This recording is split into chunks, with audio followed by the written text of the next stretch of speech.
Good evening, people. Good evening, good evening, good evening. Good evening, good night, actually, for some people. Good morning, maybe, for some others. Just going to wait for you guys to get into the conversation. How's everybody doing? So hit the like button as you come in.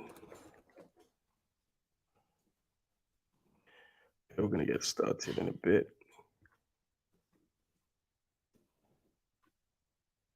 Put some music in the background for you guys because I can hear somebody in the background making noise in my house.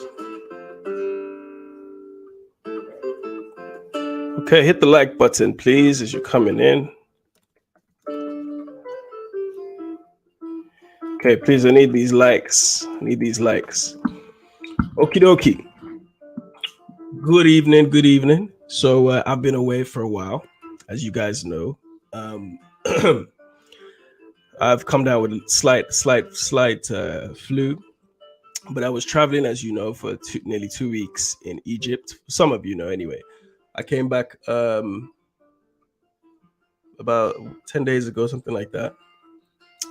And hope this music's not too loud. I came back about 10 days ago, and what we did was we essentially traveled we started in Cairo, filmed in Cairo, and went all the way south to the border with Sudan. So it's something like 35 kilometers from the border to a place called Abu Simbel, which is famous for that big that standing statue of Ramses, and then also one for Nefertari, his wife. So I was there for about 10 days. About 10 days, actually, 10, 11 days. And then went back up to Cairo, then went up to Alexandria. And in Alexandria, we filmed the end of the documentary. So this is going to be a 4-part series. And the 4-part series basically is going to cover the history of, obviously, the old kingdom, middle kingdom of Egypt, later kingdoms of Egypt as well. And then eventually it's going to... and then eventually we're going to be discussing and then eventually it goes into talking about Christianity and things like that. So I apologize, my voice is hoarse. I've been ill, still recovering. All right, so today's conversation, I wanted to start talking about the Moors. I think I mentioned this to you guys. Let me get the split screen. Hang on. It's been a minute. I haven't done this in a while. Is that how you do it? Nope. Okay, here we go. No, not quite. I need that one there. And me in the background. There we go. Okay, that's probably okay anyway. All right, so I want to talk about the Moors. Who are the Moors? Now, the Moors, we know the Moors essentially. It depends on who you ask, actually. It's funny because my buddy sent me this documentary that's showing on Netflix UK, which basically is about, talking about what the Moors did and so on. Now, most people will conclude that they are Arabic or they are Muslim. They're an Islamic group that effectively conquered the Iberian Peninsula. That's most of Spain, Portugal, south of France, and also has had some influence in other parts of Europe, including Germany, England, Italy, Sicily, and many other smaller countries in that region. So these are people who were part of what they call the Renaissance period of Europe. Renaissance period is period, I guess you call it late Middle Ages or early Middle Ages. Middle Ages. So the Renaissance period is sort of between the early Middle Ages and late Middle Ages. But the Moors really covered the vast majority of the Middle Ages. So we're talking about a period of about 700. Remember, I'm going to go into detail in a second, okay? Because we have to explain, as I did in a previous live that I did, where I explained how Islam came into Africa in the first place, and then how that sort of Arabization of Northern Africa, and then eventually coming south into West Africa, how it all happened. So the Moors were, depending on who you ask, they could be considered black people, they could be considered Arabic people, they could be considered even to some extent converted Europeans, converted Spanish people, and I'm going to talk about that as we go through. Now, the image that you have in front of you is of the Umayyad Caliphate. So if you remember, a few weeks ago, I did a couple months ago now, I think, I did a live explaining to you about the different caliphates, or rather the different leadership, the different forms of leadership after the Prophet Muhammad died. So Prophet Muhammad dies in the 600s. He's 632, I think. And when he dies, there's a power struggle. Okay, and he first of all gives the opportunity to Bilal, who is always depicted as the black man, who's responsible for creating that whole song, the Adnan and everything like that. So that Allahu Akbar, that song, it's essentially credited is credited to Bilal, who's the black man. He refused to take it, and of course there was a little bit of a power struggle. You had Umar the Great, you had so many others, but the one I want to talk about is Umar of the Umayyad dynasty. So let's go back a few weeks. Let's talk about what I mentioned to you last time. So Islam came into North Africa largely through that Umayyad dynasty, Umayyad dynasty. So when they come in, they expand into Egypt for about 40 years. Really takes them about 40 years to cross Egypt. They were never able to go completely south, and maybe I'll talk about that in a bit too. But remember, at this point, the Muslims have a naval presence in the Mediterranean. The Mediterranean at this point is the key. That's the key ground for Europe. That's the major highway. So this is in a time, obviously, before any kind of communication in the ways that we have them now, where you're able to do trade without physically going to a place. In those days, of course, the Mediterranean was a key highway. It linked Asia with Africa, with Europe. So it's a very crucial area. So Umayyads had established a sort of presence in the Mediterranean. Why the Mediterranean is crucial and what I'm discussing today is because at the shortest distance, depending on where you are, actually, Spain and Africa are connected by no more than 30 miles, which is why you see a lot of these migrants using the Mediterranean route. Because once you cross it, in fact, in parts of Morocco, I'm going to be in Morocco in a few weeks. You could literally see Spain from across the water, across the Mediterranean. So at some places, from some areas, it's very, very close. So the Umayyads are controlling this part of the world. But the Umayyad dynasty also in Islam is also very important because it's basically the one that creates this whole form of a caliphate. You see, under the Prophet Muhammad, there was no such thing as a king.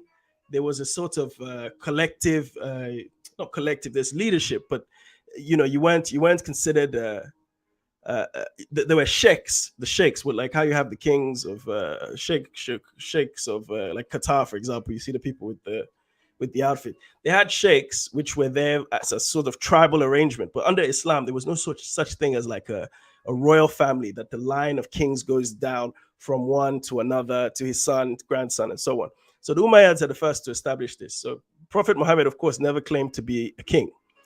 Now, Umayyads established this like line of kings, right, which is very un-Islamic. And their caliphs, what they call the caliphs, Caliphs, were supposed to be elected. But the Umayyads decided, okay, we're going to make this a hereditary succession. Essentially, we're going to create a royal family. So the period I'm talking about now is around 632 to 656. This whole period. Now, there's a revolution that happens across this part of the world. Okay, there's a man called Al-Abbas. Al-Abbas led what's called the Abbasid Revolution. And for those of you who are just coming in, remember, please excuse my voice. I've lost it. I've been very ill. So the Abbasid Revolution happens around 660. And this is the first time we really see a rebellion in what is considered to be that Islamic control of North Africa, this dynasty of Islam. And essentially, this Abbasid Revolution by a guy called Al-Abbas, he was actually Prophet Muhammad's uncle. He led this coup, essentially. Actually, sorry, I think his name was what's his name? No, it's not. Al-Abbas was Muhammad's descendant. Excuse me. Al-Abbas was Muhammad's descendant, and the guy who led it, excuse me, was a guy called Ali Islam. He's a Shiite, by the way, but we'll talk about that another time. Now, his movement essentially overthrew the Umayyad dynasty, and the Umayyad dynasties had dominated this region of North Africa.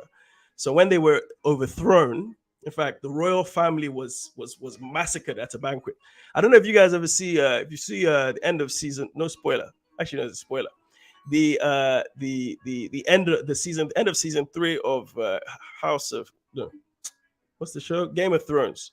where you see this massacre of an entire family. Spoiler, I won't say which family, but a whole family is massacred. A similar thing happened like that with the Umayyads when they were taken over during this Abbasid revolution. So this guy called Ali Islam, who's leading this revolution, he goes and massacres them. Obviously, takes control of everything that they have. They control the Mediterranean. They control of North Africa, and then and also, just to clarify, so this period, this is between 660 and 750, right? Now, the first time we really hear about the Moors going into Europe, we hear about them going in the year 711. It's a very crucial year. Now, when they went in 711, they established small rulerships. The same Umayyad group established small sort of dynasties in Europe, right? Some of them had collapsed and so on, because basically the Shiites were murdering the royal family. Okay, for example, the royal family of that European enclave, if you will, of the Umayyad dynasty. This is the Islamic, the first Islamic establishment in terms of royalty or kingdom in this part of the world. Excuse the clapping. In this part of Europe, once they were taken over,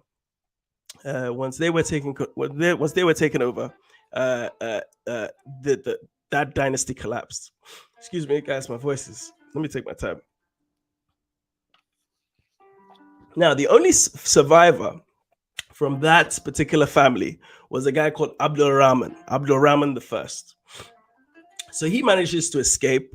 He's the only survivor of that massacre, and he goes to North Africa, and then he flees to North Africa. He eventually goes back to Spain. Now, Abdul Rahman, who was a Shiite, a Sunni, excuse me, built a force, and he basically charged back into Europe and smashed that whole Abbasid revolution. That whole Abbasid revolution had taken out the ruling family of the Umayyad dynasty, and he basically reestablished the Umayyads. So already we've seen the first sort of problems that are created that will eventually lead to the demise of what we call the Moors. Because remember, the Moors, when you talk about them, it's such a large group that you can't even pinpoint a particular part of the world that they're from. They're from all over West Africa, all over North Africa, Middle East, and so on. And some, again, as I mentioned, are part of that Iberian Peninsula too, who converted. But for the most part, you cannot pinpoint where anybody is from. So already we've seen two different dynasties. Excuse me. We've seen three different dynasties. If you count the first one, so the Umayyads are established themselves in Europe, established themselves in North Africa. The Abbasid revolution comes. Abbasid revolution is a revolution just like anyone. It's people who are loyal. This is a very bloody time, of course, as well, across Europe, across the world. Very, very bloody time. But they are so ruthless. They go and get rid of the royal family. I'm sorry. They go and get rid of the royal family, completely annihilate them, establish their own control over the Mediterranean, establish their own control over this small enclave in Europe. Now, excuse me. Now, once they are now removed again by this guy called Abdul Rahman, who was removed in the first place. He resurrected the Umayyad dynasty, and he established essentially a government in exile in a place called Cordoba. Cordoba is part of what we call Andalusia in Spain. I suppose you call it the middle central southern part of Spain. So he becomes the emir, and this is around the year 756 to 788, something like that. 756, 788, the whole thing happened. Now, Spain again was on the edge of the empire. It wasn't the heartland. Okay, so that's one of the reasons why you could already get one of the reasons also why they would eventually decline, because you see I suppose the Arabs or the Islamic occupation of North Africa became so prominent is because the heartland was in Damascus. Damascus is just across the water, across the Suez. We didn't have the Suez Canal at the time, but just cross from Egypt into Sinai and cross and keep going. You eventually get to Damascus or Baghdad, for example. These places are nearby, whereas Spain, you essentially cross the water and have to go there. So this is why Spain was the edge of the empire. And if you look at this image that I have, you can sort of see it. So this is the region that we're looking at. Okay, so let me just give you a little bit of background about how they actually came in. Okay, so let's talk quickly about why Spain was important. Now, remember, these people, when they crossed over, they crossed over into Africa, went across North Africa, and remember, the Sahara Desert at this point had become a barrier for them, so they weren't able to completely dominate. If there was no Sahara Desert, they would have come south to West Africa deep. Because if you notice something, those of you who go to West Africa, if you go to obviously the parts where which are much, I suppose I won't say much greener, but the parts further west near Mauritania, Mali, that western part of Africa, they were able to have more of a penetration there because you had the Mali Empire was close by and it controlled that whole region. So once one person was once the kings had converted and made everybody else convert, it was easy for them to spread it there.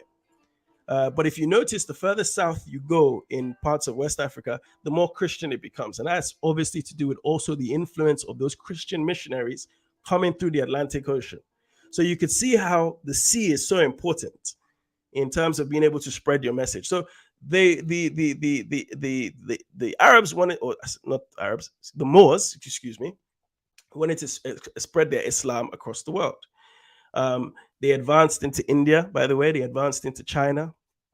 In fact, and by the way, China, I know that might seem strange. Till this day, there's still Muslims in China. So, and of course, they formed various states. Even in Guyana, places like Guyana in South America, there are Muslim people, there are Christian people. In North Africa, Muslim forces effectively fought against. In fact, if you know anything about who Count Julian is, at a Greek outpost on the edge of Morocco.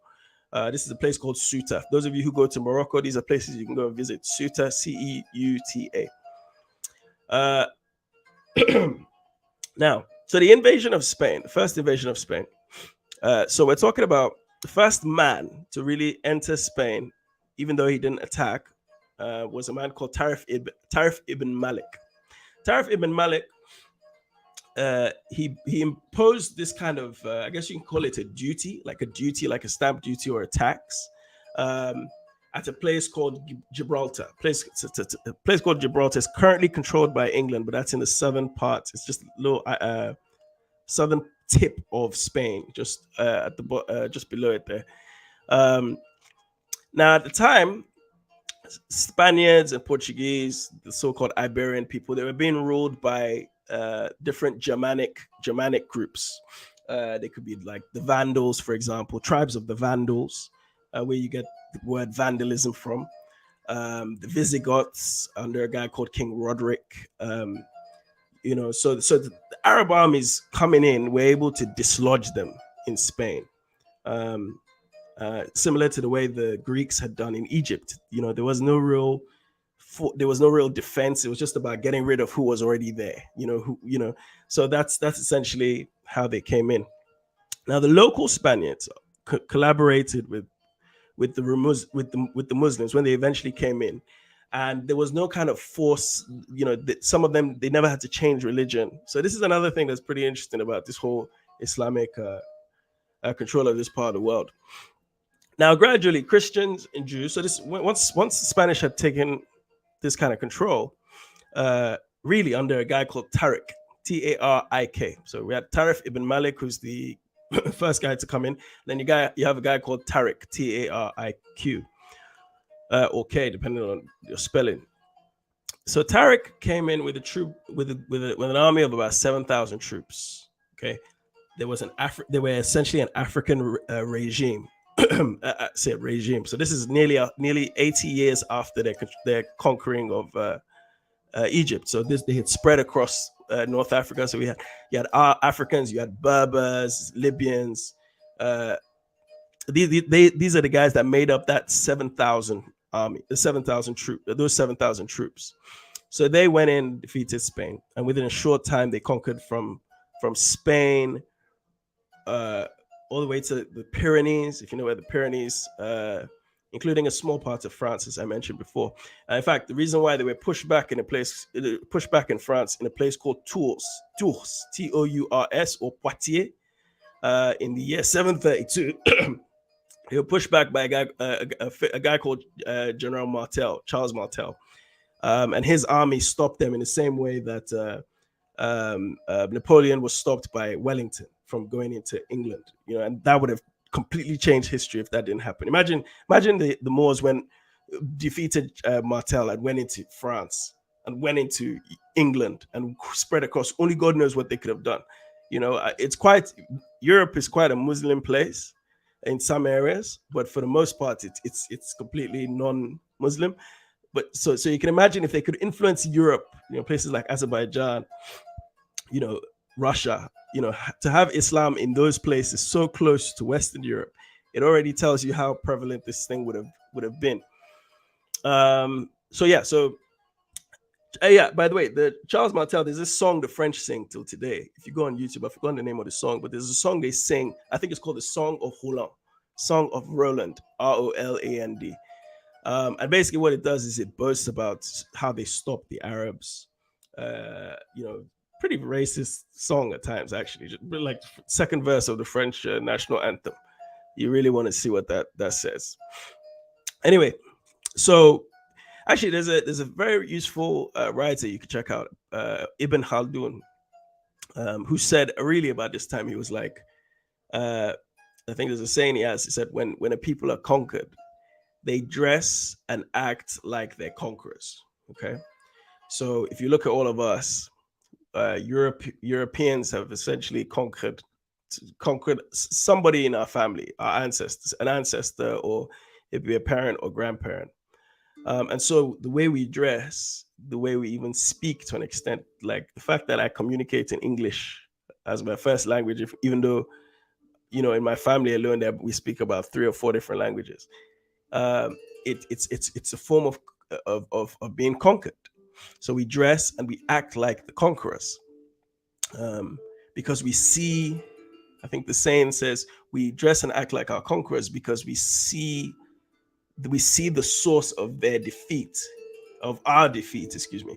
We see the source of our defeat in the conquerors. So the conquerors are essentially the people who essentially influence your everyday life. Right. So now, the way they sort of spread, the situation in Spain basically was similar to, let's say, for example, Britain had control of Hong Kong. Okay, I don't know if you know where Hong Kong is in China. Was in China until the late 1990s. Now, if Britain can hold on to a place like that in the midst of such a powerful kingdom like China, or empire like China, imagine them being able to do. I think the British didn't do it for more than 100 years. The Spanish, the Moors were able to have control in this part of the world for a very long time. A period really which lasts from 711 all the way to about all the way to the moment that Christopher Columbus sailed away, because that's really when the last of the numerous kingdoms that were controlled by the Moors in Europe. That's when the last one fell. So what I'm going to do, let me just paint the picture for you a little bit. I'm being a bit slow. Guys, I need people to give me some words, man. I don't know if it was here. Unconfiscatable Money TV. My family was the quarterback caliphate. Wow, okay. Tell me more about that. I'd love to know. But you guys, I need these likes, man. I need these likes. People need to share. I need these likes. Let's keep going. Let's keep going, guys. Okay. All right. I'm going to go to, let me just keep going.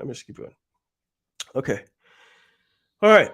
So the situation in Spain is basically the Muslims having control of what is called the Iberian Peninsula. See if that's on the next slide. This is the enclave I was talking about earlier. The place called Morocco. Okay. Ceuta. Ceuta is very, very important because when the Muslim forces were going against a man called Count Julian, who was a Greek who had a sort of outpost on the edge of Morocco, a place called Ceuta, and there was a very important battle that took place here. Okay, as small as the place was, they managed to hold firm, hold control. So it was seen almost as indestructible. So this is a very, if you go to Spain, this is a place you can visit. All right, so Tarif, this is the person who imposed that duty I was talking about. This is the first man to really step in. So again, you can see this from the map. You can see just how close we're talking.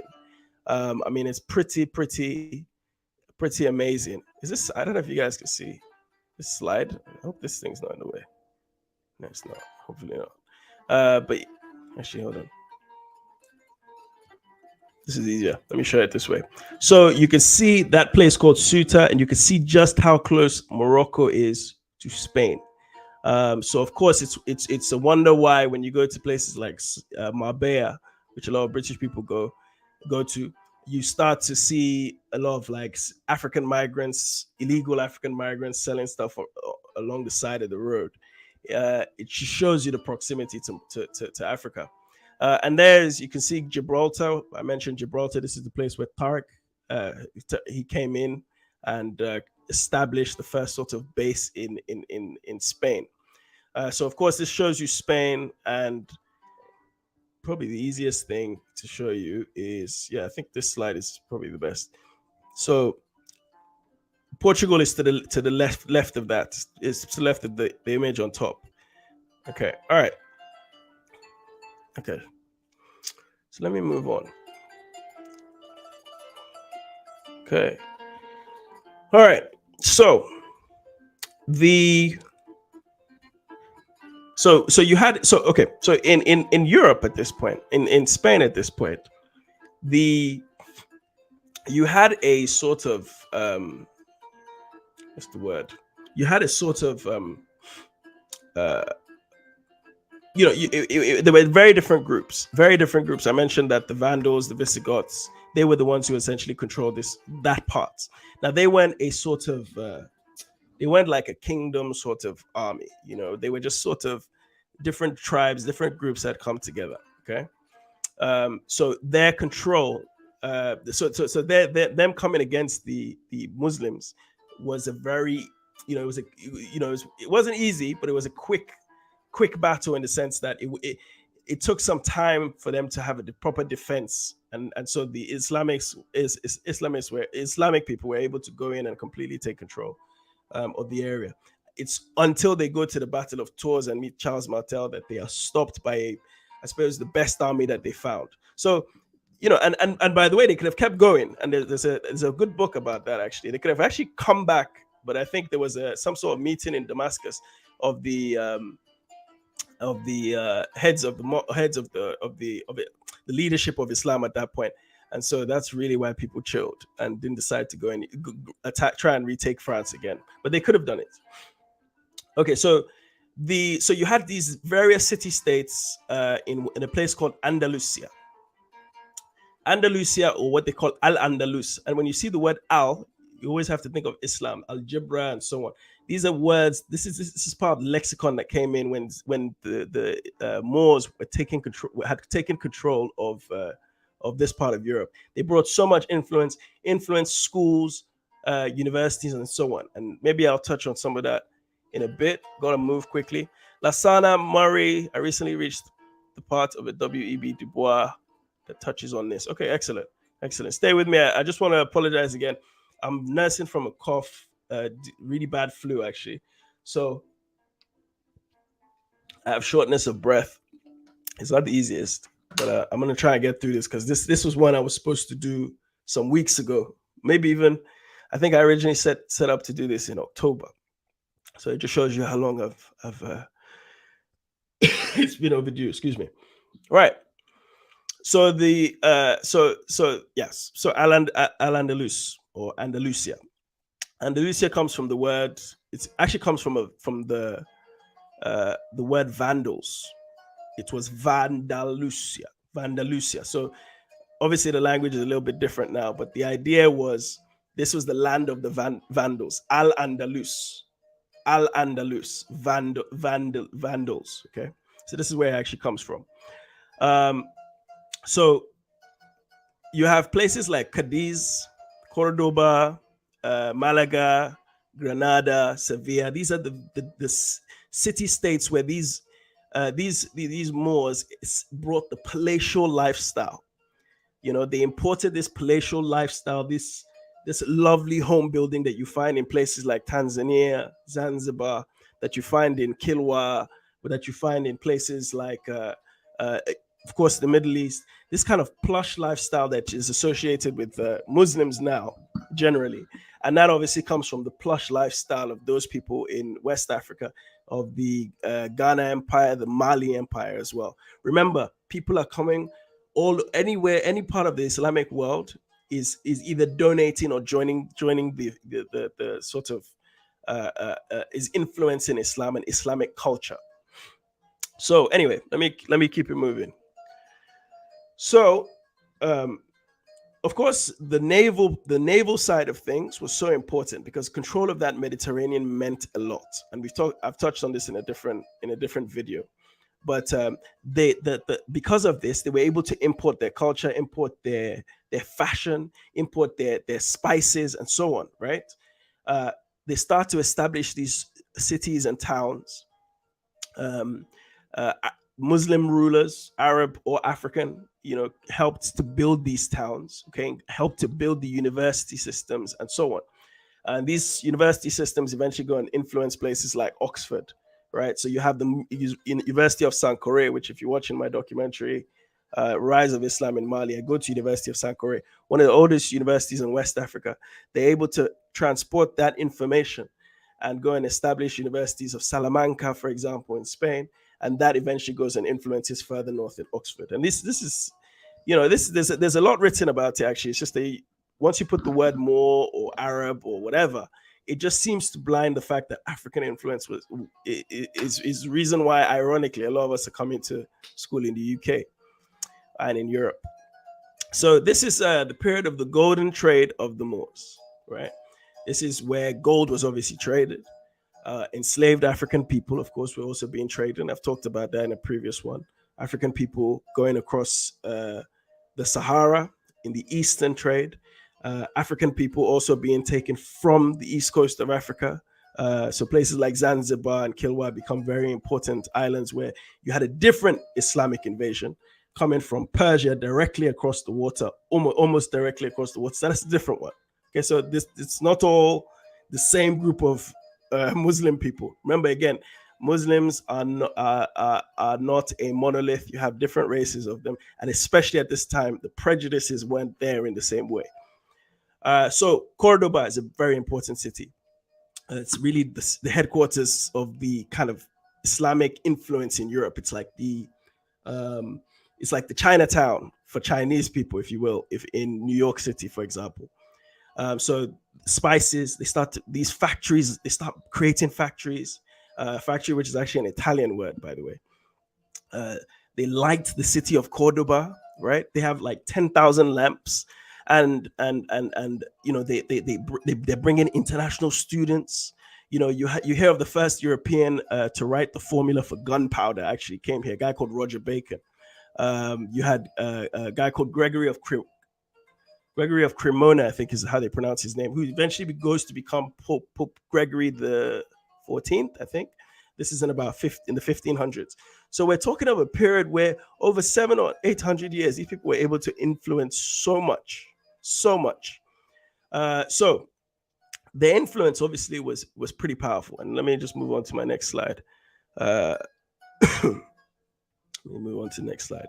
So Cordoba. So this is, and let me just take some time to explain this. In a couple of again, those who just came in, I'm nursing a bad flu. But in the new year, I'm going to be shooting a new series. So for those of you who weren't here at the beginning, I just came back from Egypt. I spent a couple of weeks filming a series that will basically touch and cover the history of the kind of Old Kingdom, Middle Kingdom, and later kingdoms. It's also going to talk about Nubia. We go far into really to the border of Sudan to cover the kind of Nubians. In fact, I'm wearing some Nubian jewelry here. They've got really, really nice handmade Nubian jewelry. I bought this in place called Aswan, far in the south of Egypt. Anybody needs one of these, maybe I'll show you guys at the end. Actually, let me keep going. So I'm doing that series, and then I'm going off to do another series in West Africa at the end of January, and then inshallah, or God willing, by the time we get to May, I would have shot a series on the Moors. So in a way, this is like me doing a bit of a refresher, and sort of pointing out to you where to go and where I'm going to be going, so that you could have an idea. Let me read some of your comments. Okay. What's the racial makeup of the Moors? Stoichkev. Is that it? Stoichkev. We have a very good question. What's the racial makeup of the Moors? I touched on this at the beginning. The Moors cannot. Okay. So the word Moor means scorched, black. Now, generally speaking, there's a terminology that's used to describe, dark-skinned white people, which is tall, dark, and handsome. Now, in a time where communication was very important, but the main language that was being spoken and written, the main language that was used for trade, which is also the reason why the West Africans converted to Islam too, was the Arabic language. So when you take one meaning for one person and another meaning for somebody else, they could be quite.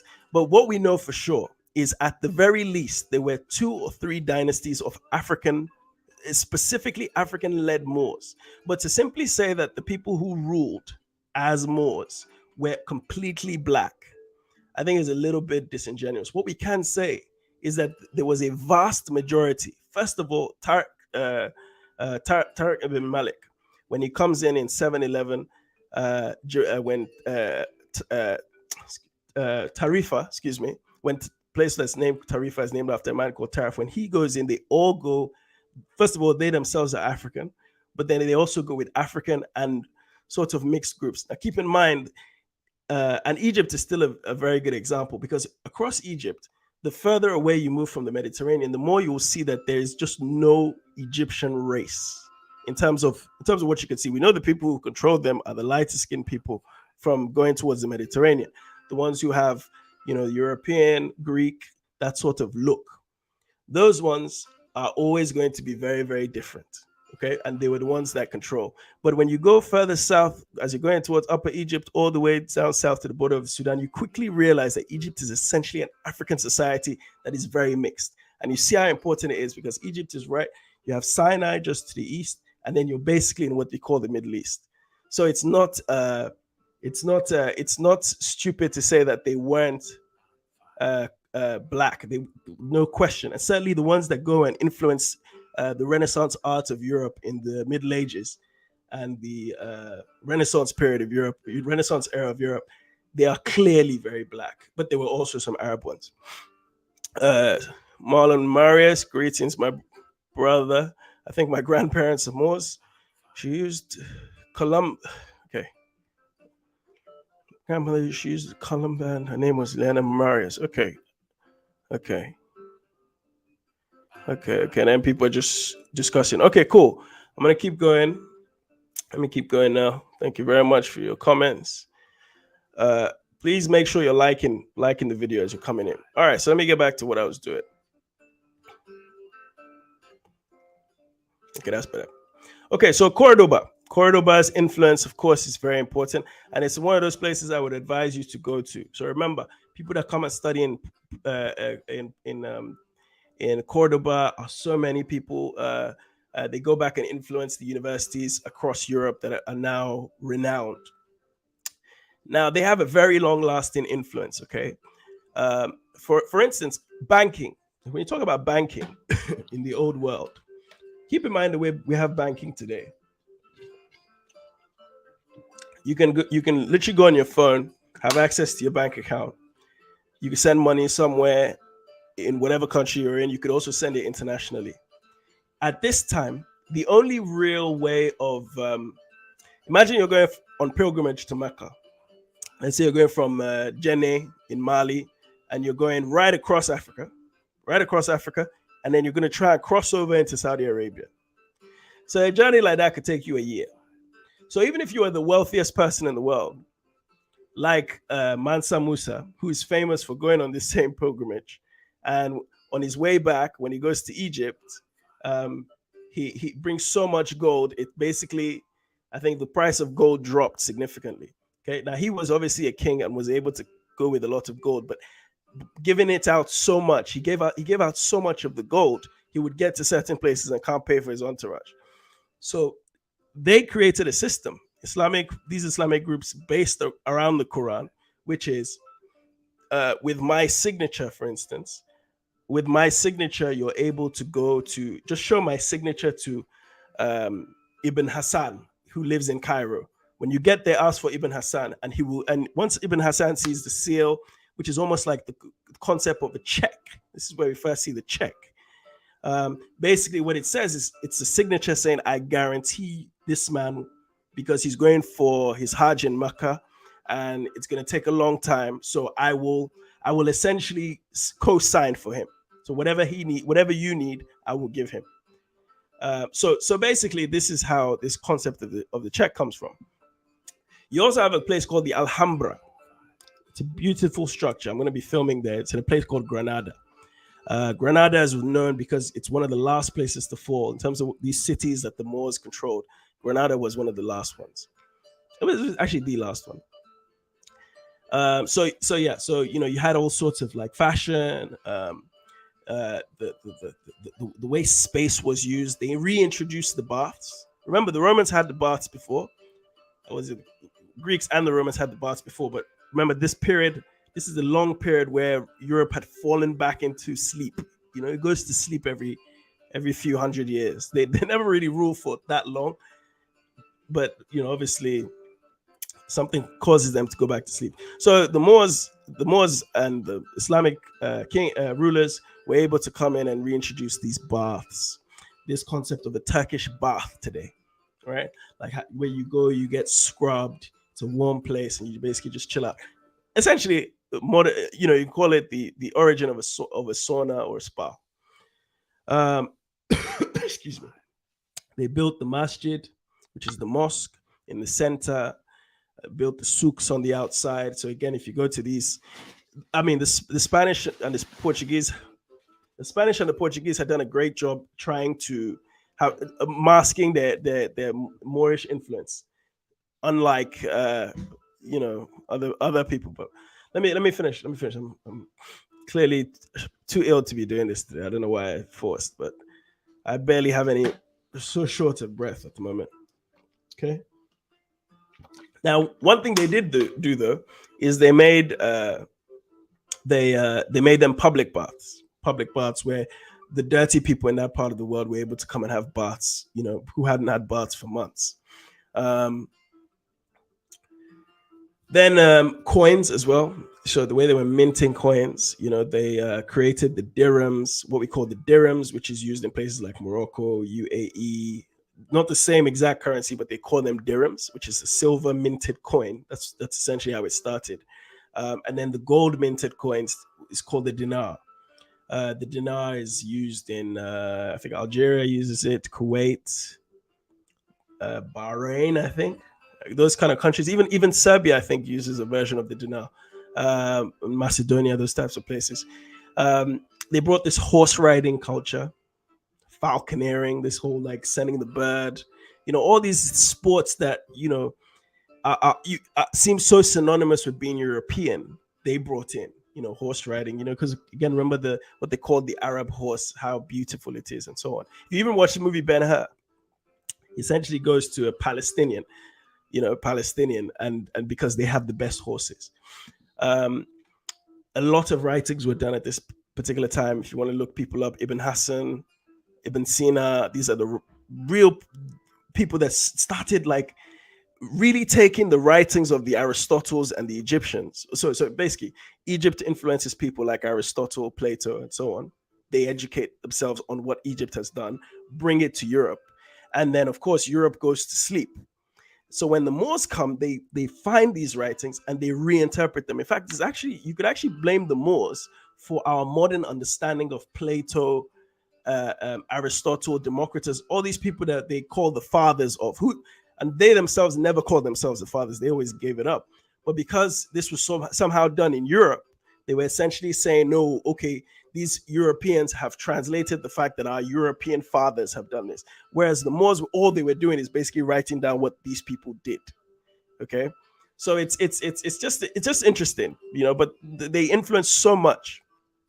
So medicine, geometry, a lot of our maths curriculum today. I being a maths teacher, I know the maths curriculum that we see being taught in most places around the world. I mentioned algebra, geometry. This is the Moors that start to bring this kind of sophistication. Of course, they allowed for religious coexistence, which is obscene today when you think about, like, I'm a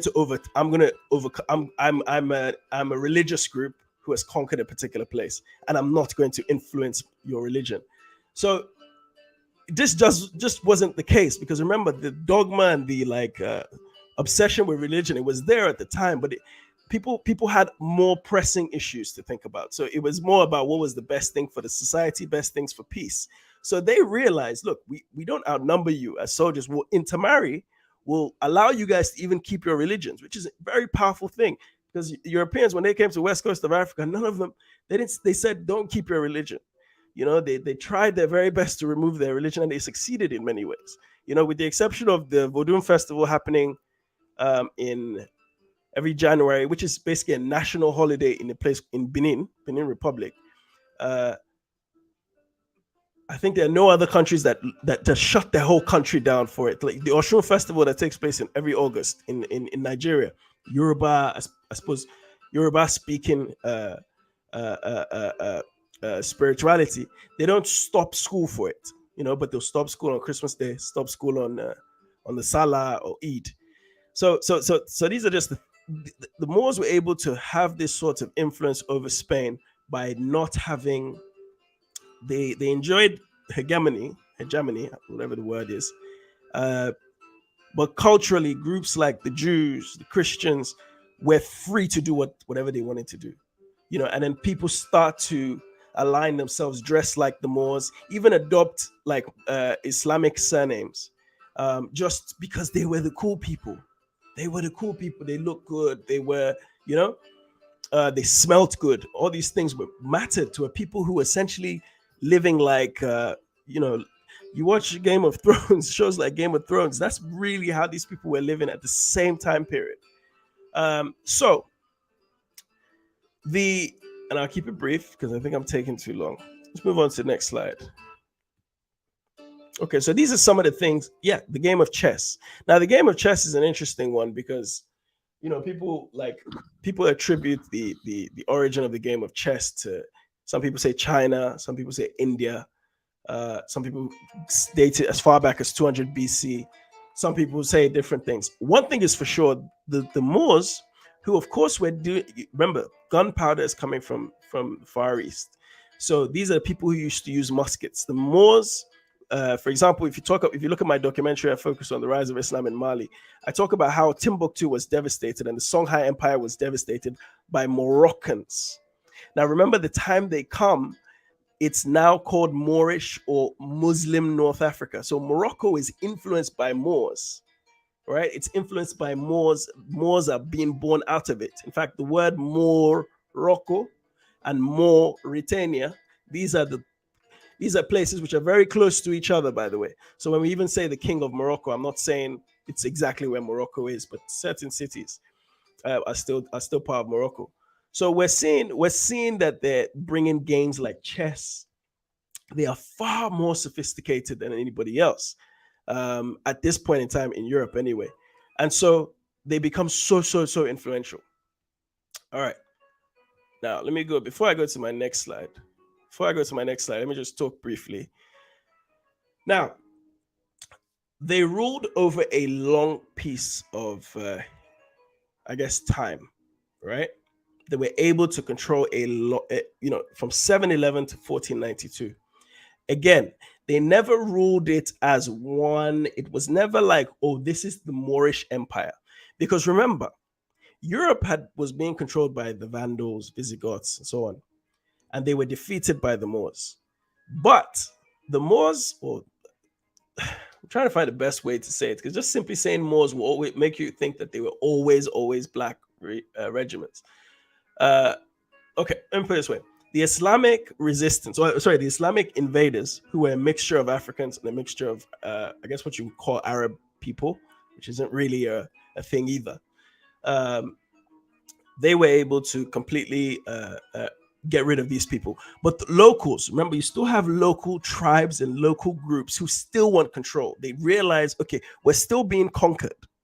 It's like one of the things that we need to start doing in Africa is realize we're still being conquered. The people that may rule you, unlike in the period of the Moors or the Islamic people, they may look differently to you, right? Because there was a clear difference at that point. It's not like today between people from that part of the world and the people in Spain. They were like, they may look like you, but we don't realize today that just because they look like us, they're actually the problem. Especially, I'm talking specifically about African leadership. A lot of our heads of state still think like a European.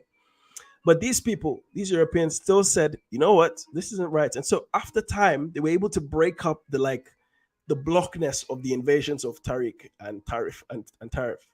They were able to block those and isolate these city states. So these city states had to do business with the locals, and so they had to adopt their ways of thinking, their liberalism, if you will.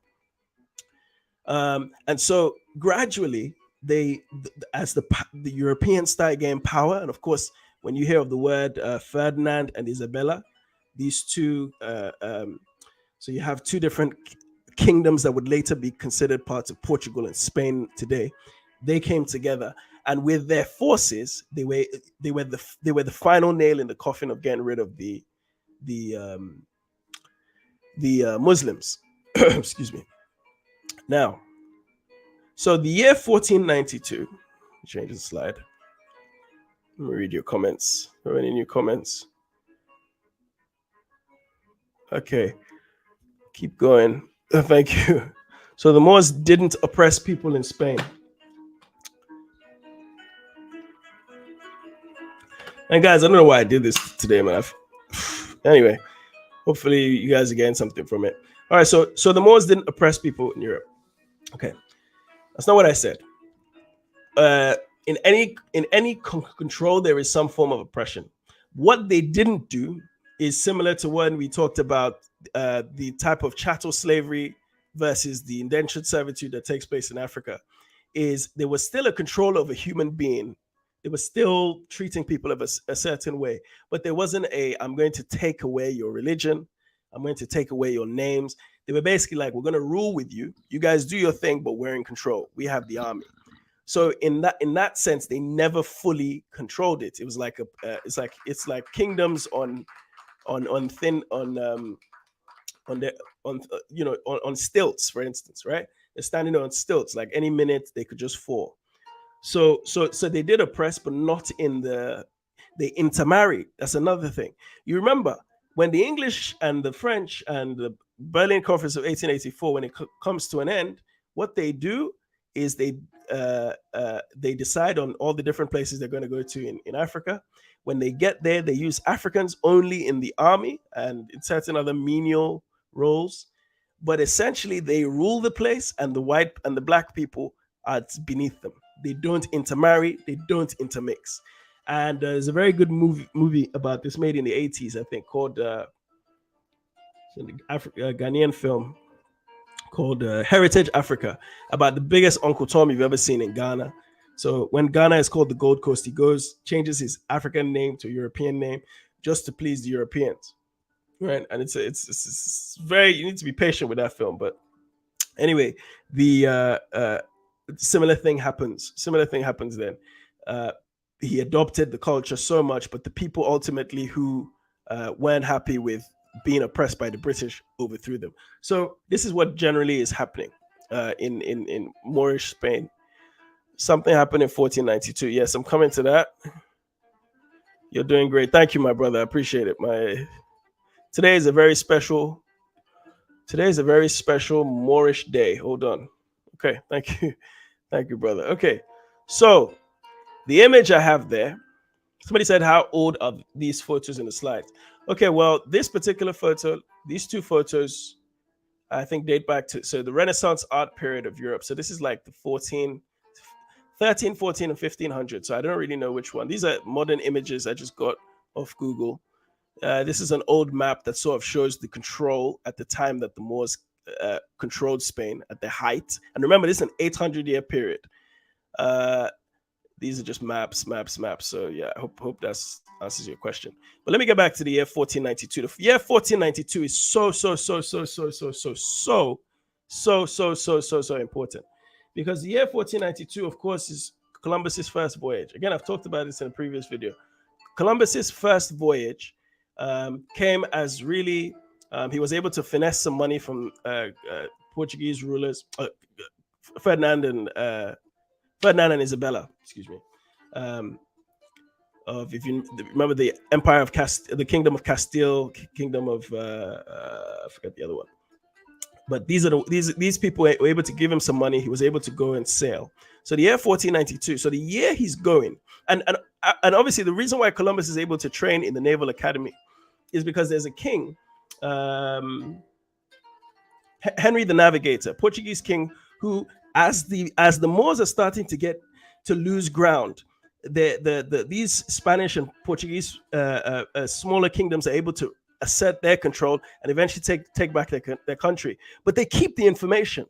And Henry the Navigator, even though he never went to sea, creates this naval academy, and Christopher Columbus is one of the students. So they realize, okay, look, we're about to go from being a colonized people to colonizers. So in that same year, 1492, they go from being colonized, essentially, to colonizing what would later be called Hispaniola. So what is now called Haiti, Dominican Republic, and eventually South America, parts of North America, and Central America, and the Caribbean. So in the same year, they go from being a colonized people to colonizers themselves. So that year, 1492, is really the culmination. So all these places like Cordoba, and all these different places in what is called Andalusia, they start to fall, and by the year 1492, they lose Granada. Now, there's a very famous image, actually, that was a sketch that was drawn, which shows the sheikh, or the caliph, the Islamic ruler at the time, handing over the keys to the city to the new conquerors, the Spanish, right? Or what you can call the reconquistadores, the reconquerors. If you hear the word conquistadores, it's very popular when they talk about Spanish people coming into South America. I hope this music is not too loud. Hold on, let me turn it down. Okay, so the reconquistadores came back from Spain. Sorry, came back and took control of Spain, and then eventually went to South America. So that's who we're talking about here. So there's a very famous image of them handing over the keys to them, and the people the Moors that were handing the keys over were black. A bit like this image when you look at it. Now these people, they've not deliberately said, okay, these are black people. And again, we live in a different time today. We live in a very different time where racial makeup is purely just to describe what you look like. It's not to say that there is a psychological, physiological, and financial difference between just based on your color. This is a time when, and certainly, by the way, when it comes to an end here at Granada, there is something that happens, which is called what we call the Spanish Inquisition. So we start to see the beginning of racism at the end of this colonized period. So this is another bit of evidence that explains to you why these Moors were mostly black, because we start to see something called the Spanish Inquisition.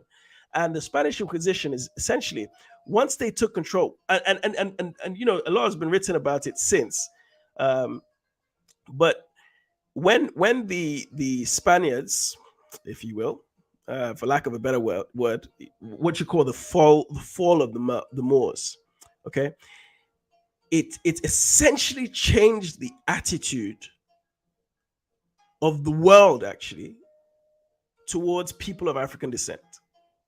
Because these people, again, transatlantic slave trade is only happening It's about 50 years transatlantic. The Arabs are doing it. Now, again, when we say Arabs, we have to be very careful because there were Africans that were part of this. And when I say, and again, in Islam, it's different because it's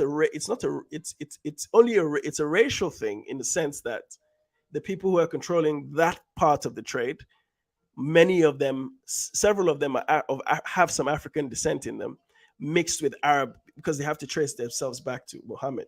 These are people in the places like Kilwa in Kenya, Zanzibar, those small coastal islands, Dar es Salaam, Tanzania, those coastal cities. These are the people that saw the influence, and so they have a very kind of outlook that is going towards Persia. But these are the people that are controlling that trade that's going from West Africa across the Sahara, West Africa into North Africa, West Africa across the Sinai and into the so-called Middle East. These different trades that are happening are controlled by a I would say a dominant Arab, if in that sense.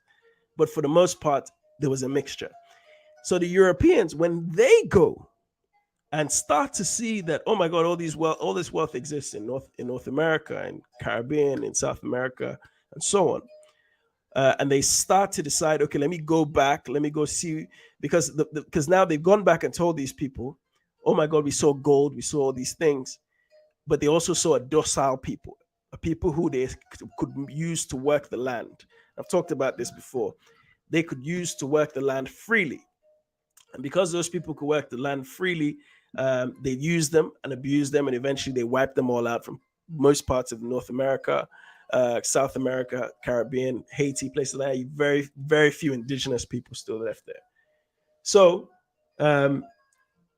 what was I trying to say? Yeah, I guess the point I was trying to make there was to say that the Moors, so the Moors left, and the British, not the British. Under Columbus, they realized that, my God, we have to start taking advantage of this. And he goes back to actually not him, but the Ferdinand goes to the Pope, who's the head of the Catholic Church at this point in time, and he basically says, I give you permission to reduce to servitude all infidels. And these are the words that eventually said, if they are not Christian, which is in line with the policy that existed at the time. It's just that they weren't dealing with black people in big numbers, right? And certainly we know of a white slave trade that took place. And I've talked about this before. The Slavic people, the English word for the word slave comes from the word Slavic people.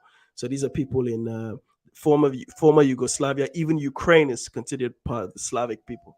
So these are people who are not perpetual slaves, but certainly in this time period, there was a slave trade that used them as well. So the concept of African people being used just as slaves for the purpose of slavery was weird.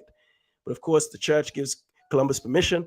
And because he's already doing business with these same Arab or Islamic traders that live in the east coast of Africa and bringing Africans from the inner coast, West Africa, and across into places like Iraq, places like Syria, places like Sudan and Kuwait, they see this and they're like, oh, let's tap onto it. The Portuguese were already dealing with the Arabs at this point.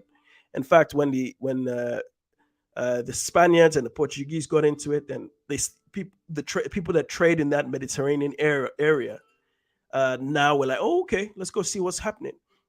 And eventually, of course, the English come and they kick the Portuguese off the west coast of Africa. And the Portuguese now end up in the further south in places like Angola and South Africa, close to Southern Africa. So it's a very different. There's so much happening in this period of 1492 that it's crazy. And if you wanna, in fact, and it's interesting because there was so much hatred from the Christian church, even though it was allowed to, or the Catholic Church, even though it was allowed to still practice during the Moorish occupation. But had a guy called Cardinal Jimenez, who basically said, once we've conquered you guys, burn everything that was Arabic. That's why if you go to Spain, you go to Portugal, you go see that influence of the buildings that are there. You're like, this is not a European idea. The concept is in line with Islam. Some of the buildings, and I'll talk about some of the buildings you can go and see, but the things that they were doing in this part of the world, and that is the fact that the Portuguese, when they go to the west coast of Africa, you go to places like Ouida, for instance, in Benin, you go to places like Elmina, you see the architecture is very Portuguese. This is important of history, because you can't stop at saying it's Portuguese. Yes, the Portuguese may have brought it over, but those Portuguese themselves were influenced by Africans and people from what is now called the Middle East. So it's very interesting. He orders basically like Cardinal Jimenez basically orders something like 84,000 manuscripts. Okay, and remember, the printing press is not a major thing at this point. So when somebody wrote something down, it was there. Maybe that person could make 2 or 3 copies, but essentially that one copy is what they had. So imagine burning all those manuscripts. They did the same thing in the Americas too. Don't forget, like there's something like 2 or 3 mass book burnings that you could look up that took place during that early occupation from the Spanish to North America, Caribbean, and so on. So again, once Granada falls, Ferdinand and Isabella, they come in. Isabella, I keep saying Isabella. Yeah. And then many Arabs and Jewish people, they either expelled or they flee. Then we have the Spanish Inquisition. So you can imagine all those people. There's like Uncle Toms, if you will, who, when the Moorish influence was prevalent across this part of Europe, they had changed their names, right? To hide their kind of relationship to the Moors, and also some Moors, so you can see like Spanish people who are Spanish, who have an Islamic sounding surname, right? Like Medina, the guy who made the Fresh Prince, Benny Medina. The Medina is an Islamic word, right? So obviously showing that I'm a Spanish person. He considers himself Latin. So Latin, in a sense, always relates back to Spain in this regard. Spain and Portugal, but mostly Spain. So it's like Ben Medina, right? Benny Medina, Ben Medina. So even though it's not him directly doing it, but his family has come and brought that name. So that name that you see in that part of like Mexico, that sounds like that, it's an Islamic word, the Medina.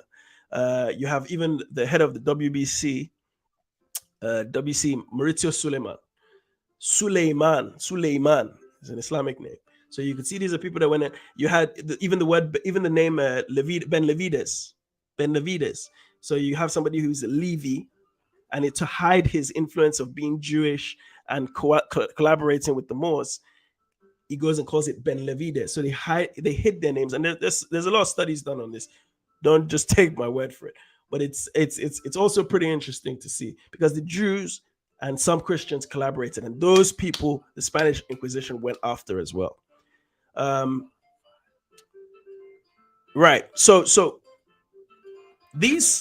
what they call the conquistadores or conquerors of Spain. These are the people that of South America that eventually go and influence North and South America and colonize it and bring that whole concept of chattel slavery about. They were called the conquistadores, but really they were reconquistadores in Spain, in terms of they were reconquerors. They were coming back to conquer the land that they already were in, but they had been pushed back by these Moors. So, they burnt these books. There was this thing called irreconcilable Christians, people who they couldn't accept. They were like, this guy looks like he's got Moorish influence, Moorish blood, so he can't be a Christian. This person looks like, no, his name suggests that he's got Moorish influence. So there was this sort of like, people were killed.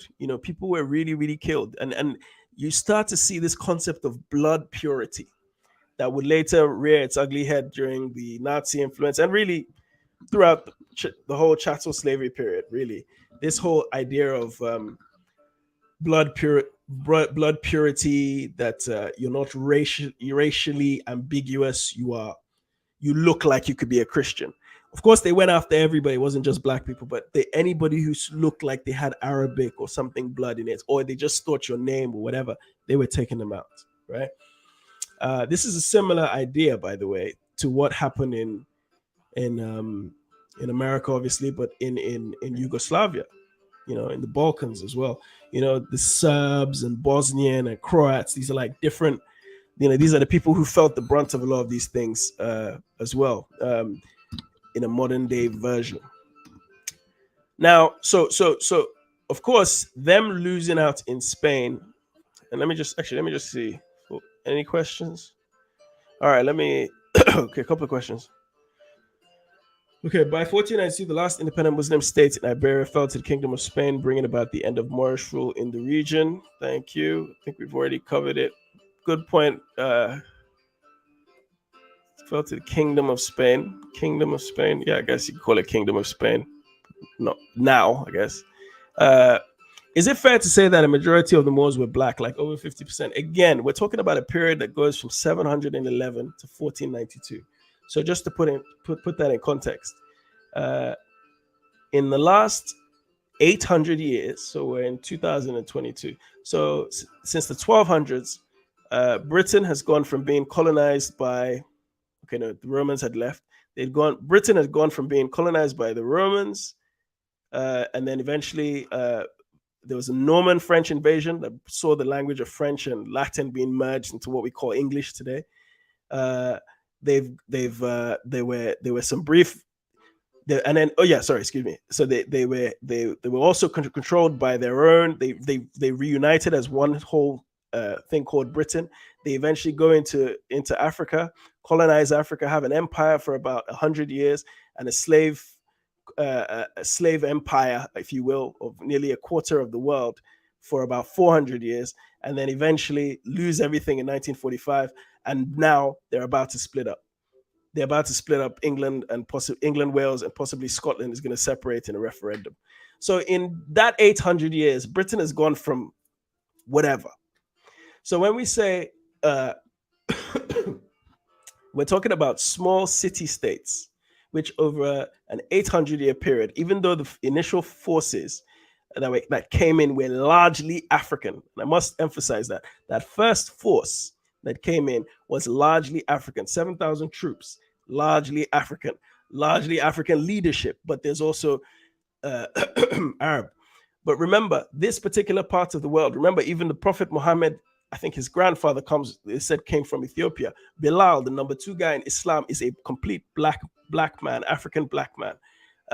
So it's not as if this was 50-50. There were some people who were so racially ambiguous that there's no way of really knowing, right? There's no look at the leadership in Qatar and Saudi Arabia today. Like, you look at the people in the royal family, especially even like 20 years ago, you look at how their hair was so curly. So as time goes by, the racial ideology is dying out. But certainly during the time of the Moors, we're talking about people who were largely coming from African, black Northeast Africa, or mixed Northeast Africa, mixed Northern Africa, and then mixed also West Africa, but largely black forces coming from West Africa. So there's a lot of influence. I wouldn't say over 50%, but I would say something close to at least 40%, because again, once they start intermingling with the Spanish and Portuguese women, the Andalusian women, over an 800-year period, that there'll be some intermixing where people look black or look mixed, or maybe look very, very, very, maybe like an 1/8 black, but you could still see it's there. And this is why the Spanish Inquisition was such a big deal. So I wouldn't say over 50%, certainly not by the time they were conquered. It's like Columbus was black Moorish. I suppose, yeah, with the curly ginger hair, but and these are things which about history that are just so ironic, because he himself didn't go there with I suppose, not the same racial hatred. Even the racial hatred for black or Moorish people at that time. Again, it wasn't just the racial part, because some of them were not black, obviously. But it was the fact that you controlled us and you dominated us. So the motivation for Spanish racism, if you will, comes from the fact that they were controlled by these people. Not going into it like, say, how the English and the French said, oh, the blacks are inferior to us. Oh, sorry, not how the white people were doing it in the American enslavement period, where they were like, you are inferior to us. It wasn't the same thing. The motivation was pure money generation. They didn't give a damn. They were like, these blacks are the slaves, and we're going to make sure we keep them as slaves. So we're going to take anything that reminds them of anything great they've done. And that's basically what you do to animals. So, yeah, I wouldn't say up to 50%. Can you classify the non-African Arab people you're talking about as Semitic? Okay, let's deal with that word Semitic. You see, the word, to be a Semite, and there are different ways to describe Semitic people. There are people that come in from the Northeast Africa, or the Horn of Africa, the area that is now called Ethiopia, Somalia, Djibouti, all the way up, you could say, to Egypt. When it comes to language of Semitic people, there are different groups. And one of the major groups, the language group, they call it is Afro-Asiatic. Okay, Afro-Asiatic. So, for instance, you hear languages like the Amhara, which is spoken in Ethiopia, Eritrea, Tigrinya, these sorts of languages. Even when you go to West Africa, the language of the Hausa and Fulani, or what they call the Pole people, is an Afro-Asiatic language. It's a Semitic language. My mother comes from Rwanda. In some ways, I can call myself a Semitic person, or at least on my mother's side, I can call myself a Semitic person. But again, how are we getting the words? Why are we using the word Semite? Okay, and that I won't go into that one. But these are some of the reasons why it's very important not to. I think focus on where the consistencies are. In this case, we can look at a language group to prove that people in West Africa and East Africa are Semitic. All right. Excuse me. So where was I? So, right, I've made some notes so that I could just remember what I was talking about. Okay, I think I can. Oh, where were we actually? So Spanish Inquisition, yeah, right, Spanish Inquisition. So yeah, this Spanish Inquisition eventually goes and becomes what we don't want it to be, which is the slave trade that we know of today. And I think that's a very important part for us, is to not always get too carried away with the emotion of, oh, we were slaves. I think it's very important to try and understand the what caused us to be in that position in the first place. And it wasn't just motivated by race. There was revenge, there was business, pure business, and there was the fact that we had not willing, but we had our physicality allowed us to be able to work the land. Okay. All right. So that was the Spanish Inquisition. Was really the end of the Moors and the birth of what we eventually call, I suppose, the racist slave system that existed for really from the 1450 till about the late 1800s, even up to early 1900s. If you look at places, I think Madagascar didn't, or Mauritania, I think one of those two countries didn't abolish slavery to the 90s. I'm sorry, the 80s. So yeah, it happens. But again, slavery is also an ambiguous thing. It's not to do with any one race. All right. Give me a 1 if you're still there. Excuse me. Give me a 1 if you're still there. If you have any questions, let me just take a few more. Okay. Let me take a few more. Okay. Excuse me. Also, what I wanted to say, remember I told you I just came back from excuse me. Just came back from Nubia. And in Nubia, I was able to pick up some Nubian jewelry. Now, who are the Nubians? Nubian people. Sorry, guys, I'm really ill, man. Nubian people are found on the. Oh, thank you, Stoikev. Thank you very much. Please, guys, get the likes. Thank you. All right, so what was the question I was just answering? Oh my God, I completely forgot what I was talking about. All right. Yeah, Nubia. Excuse me. All right. So Nubia is today we call it Nubia because we like to associate it as being the only black part of the ancient Egyptian civilization. It isn't. The ancient Egyptians were themselves African people. So by definition, they were all the same people in the concept of race, and also for the fact that they were neighboring states. But when King Scorpion or Nama conquers upper Egypt, what they call Upper Egypt and Lower Egypt, it's not necessarily Nubia. They're just two separate kingdoms, and Nubia is part of the southern kingdoms. So Nubia, generally they associate it as being the black part of Egypt, but like I explained at the very beginning, Egypt really, when you go a few hundred kilometers south of Cairo, you start to realize, this is my 5th time in Egypt, so this is something I've seen. You start to realize Egypt is not very white Arab, but those are purely the people that control the country. But Aswan is right in the south. It's probably the only truly black part of Egypt where you could find, I suppose you could find 80% black people, and it's the larger areas where most of the monuments are, which also tells you about what race were these people. So Nubia, parts of Nubia are in Aswan, Abu Simbel. When you go further north to Luxor, even, it's also, I would say, like 50 or 60% black or mixed. So Aswan is the pure black part, and this jewelry they make is fantastic, and it stretches. You know me, I don't really wear, other than my wedding ring. I don't really wear on my watch. It's a Casio, by the way. I don't really wear jewelry other than African jewelry or something that's healthy like my shungite. So these I picked up. I think they're awesome. I'm going to show you guys a couple, just in case you're curious. This is another. These I picked up in a Nubian village in Aswan. A little bit pricey, a little bit heavy, so I bought about 4 or 5. But if you want some, give me a shout. I'll see if I can hook you up. So that's something I wanted to point out. All right, Lizzie, how you doing? What did Lizzie? So why are Egyptians upset with Kevin Hart? Did I miss something? What's Kevin Hart done? And if you're asking the question because somehow you think maybe they should recognize that he's black. Again, the people who control Egypt are based in Cairo and Alexandria and the north, basically. Those are the people that you see on a day-to-day basis. But if you go back to the founding of Egypt, so Egypt essentially got its independence in the 1950s, I think it was, 56.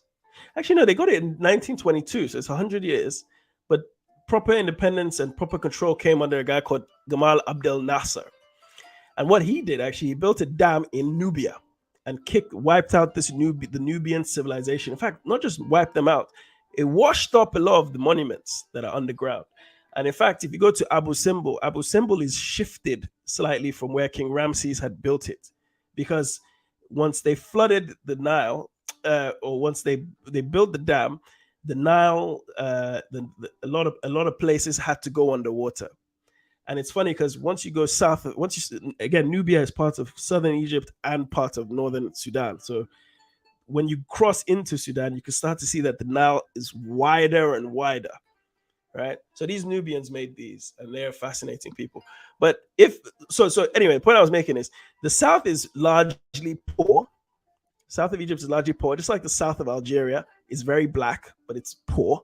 So it doesn't have the same resonance. The people that control the place are still considered Arabs or white Egyptians or white Arabs, whatever you want to call them. So those ones, they don't look at Kevin Hart as an ally. In fact, when you go to the south, when I go to the south in at the monuments, the locals tell me that I look like, some places I was going to calling me Ramses. Another time I went to Egypt, I lost a lot of weight, so my nose was sticking out, so they were calling me Akhenaten.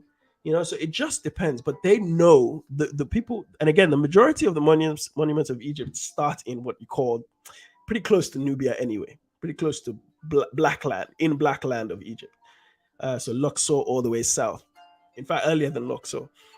So those people consider Kevin Hart one of them. In fact, it's a fascinating experience. I was there during the Senegal-England match. And for those of you who know, Senegal was knocked out joining the World Cup or being part of the World Cup because they lost to Senegal in Dakar. Yeah. and it was a really controversial game, penalties and so on. But when I'm there watching the game in Aswan, heartland of Nubia, where I'm seeing guys darker than me, basically West African looking guys. And some of them are, but anyway, they I'm watching this game, England versus Senegal, in a crowd full of, I would say 75% to 80% of them would be black, would pass as black people in Africa, because I think there's a different rule in like the States. It's like 1% or one drop rather.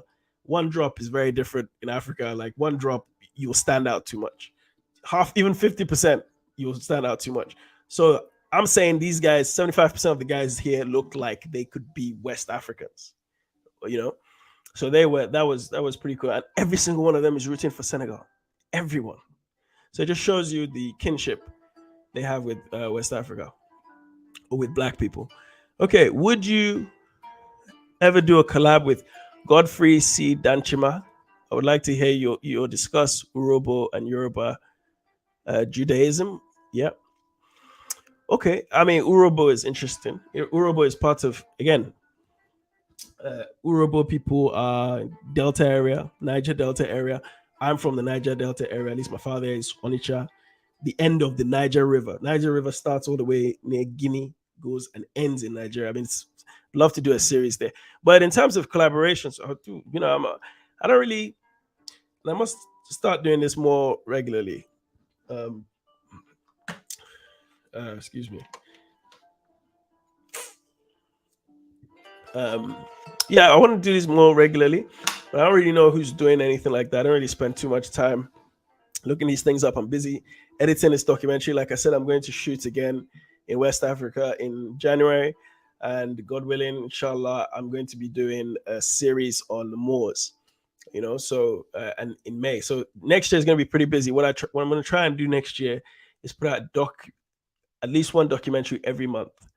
It might be a challenge the first month, but I think from February onwards, at the end of February, you'll be able to see a documentary a month, hopefully, from me. So there's a lot of shooting that's going to happen that's already been done. Obviously, the long series we did in Egypt. And then for the first 3 months, I'm going to be shooting. So there'll be a lot more. And I'm hoping you guys will help me grow this channel because I think the more I do it, the more people want to visit, and also the more people want to do some more research, because I think there's so much information out there. We just have a problem like disseminating the information because it's there. It's just we don't put enough of it out there. All right, let's see. France and Mbappe were robbed. They didn't play well, unless they poisoned them. Unless they poisoned them, I don't really know, because they all got sick in their hospital. Let's see what happened. Sorry, not in the hospital, in their hotel. So I don't know if that means anything, but nah, they didn't play well. Mbappe killed it. All right. Last couple comments, I'm gonna bounce. Drinking from almost the same water bottle. Oh yeah? Okay, same one. All right, cool. Well, anyway, Marlon, thank you, my brother. Keep going. Tired, very hard day's work. I don't blame you. Thank you for tuning in. Yeah, so like I'm saying, I do want to keep these going. Let me know if there are any topics you want me to go over.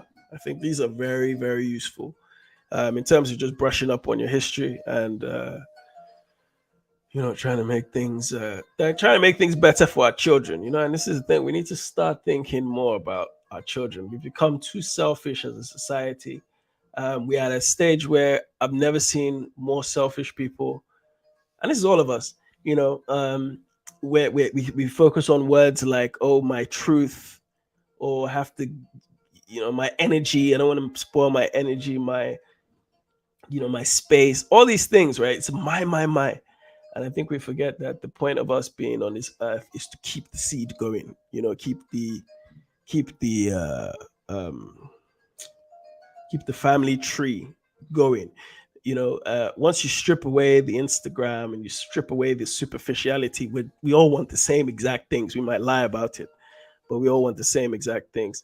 And I think once we can start to do that, I think we will start shifting towards a we society again. People just understand what our purposes are on this earth, and it's not for ourselves. It's not to make a bunch of money and then can't take it in the grave. So yeah, so that's what I thought I'd say. So I'm gonna go um, take one more dosage of night nurse. Again, let me know any topics you want me to discuss. Peace and blessings. Thank you very much, and I will speak to you hopefully. Now let me not lie to you, people. I will speak to you. I'll speak to you guys in a couple of. I'm gonna try and go again next week. I'm going away next week, so maybe week after. But anyway, thank you very much. Take care. Blessings.